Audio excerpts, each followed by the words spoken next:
awesome. So. All right, so welcome back. We did a 2 weeks off. This is the No Name Tech Show, and you have a unique thing today. I do. I did a tour of the library, some equipment in the main room, and then into my office. And this is great. We've had a lot of people ask both of us about use of equipment that we have, and they didn't know we had it. So Right. Let's take a look. A lot of people already know that we have a lot of laptops here available in the library. We have Chromebooks, PCs, and Macs that students can use during the school day. If students also need to use a device for either a CBL or an independent study, or even just to get some work done at home, and they don't have a computer at home, we have a form that students and parents can fill out.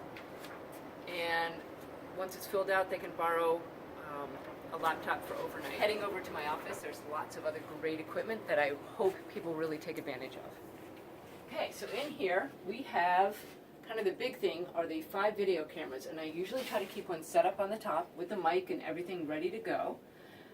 We have a GoPro camera for the more active videos. We have a still digital camera and also some camera add-ons. And then we also have some camera accessories like batteries and chargers. We have wireless lavalier mics, and we also have some old flip video cameras, but they still work in a pinch. If you need just a quick video, they're great. We have a webcam. If the webcam on your laptop isn't working or you don't have one, this works really well. We have the Snowball mic, which works, it's a USB, and it's got great sound if you need audio. And we also have these tablet and phone adapters that go onto tripods. And down here are tripods and other add-ons. Going back up a shelf, we've got some headsets. They're in cases of either 5 or 10, and they're for use in classrooms. Teachers can sign them out. This is wicked fun, and you ought to try it out. It's Breakout EDU, and it's like an escape room in a box. Over here, I have just some more supplies. We have some external storage drives, either a USB stick or a larger one. Especially, this has been great for students who are working on photography and a place to store those larger files. We have extra batteries, we have USB cables and chargers, and also laptop power sources. We have an external DVD drive and an extra power source that's adaptable to different things. And believe it or not, we still have Kindles. And if you feel like reading an ebook, we've got what you need.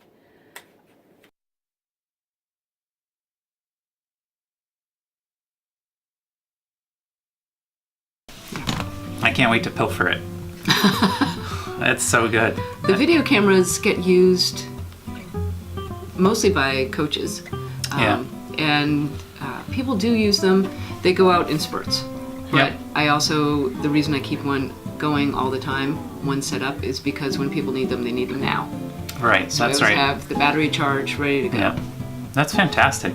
That's great stuff in there. And those, we were talking about those flip cameras, that those film in HD, they actually have decent microphones. They do. And who cares if they get broken, kind of thing, because they're nobody's really relying on them. They're fantastic. So that's very cool. I like that you did that. I can't wait to share that one. So my video is related in that it was from something that we did as a district that necessitated the use of this tool. So a couple weeks ago, you'll remember we did a district-wide meeting, and everybody put Post-its up on different decades Right. on the wall to create a timeline of impacts for themselves in education, kind of the history of Montpelier. Okay. And afterwards, we wanted to archive that and be able to keep it in a timeline format. So it was my job to find a tool that I could use as a timeline keeper. Mm-hmm. And I remembered Renee Langevin actually shared this tool with me a couple of years ago. I remembered it, and it has evolved to be even greater. So this is Sutori.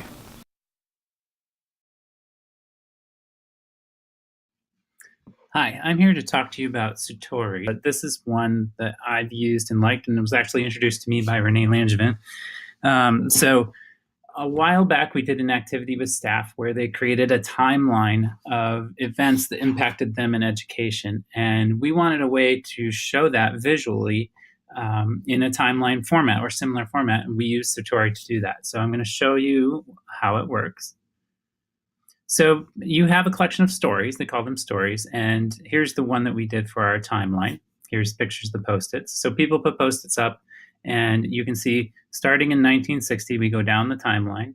You can put images, video, text, questions, surveys. You can do all sorts of stuff in here. You can see it's in a timeline format vertically.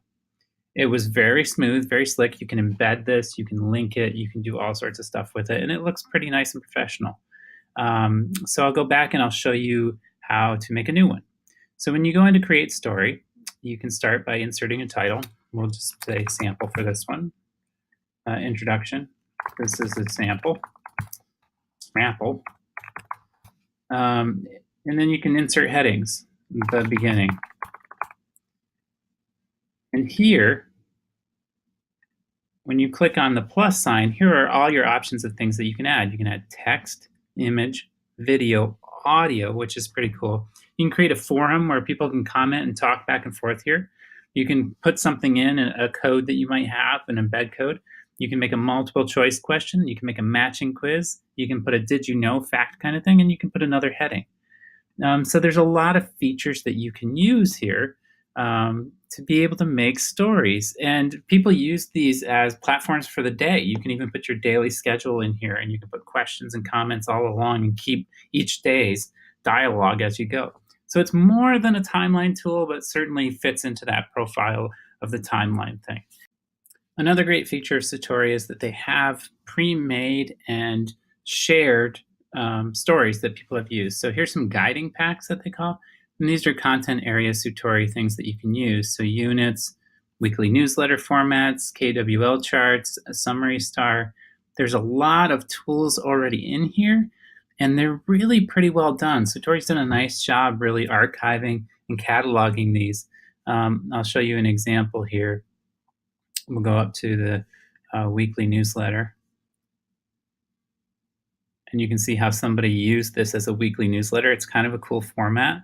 Nice way to share. Here's what the Did You Know looks like. Here's how you can respond to questions. Here's some announcements. It's a nice format. Let's go back and see something else.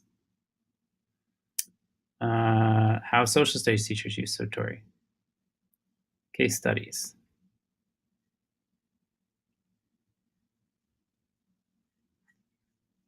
And these are links. Ooh. The embeds work really well.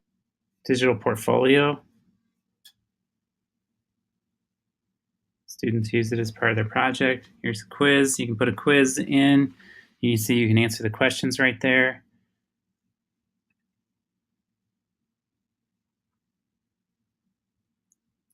Reports, reading comprehension. Just a lot of possibilities for what you can use this tool for beyond timeline. Certainly a great place to start.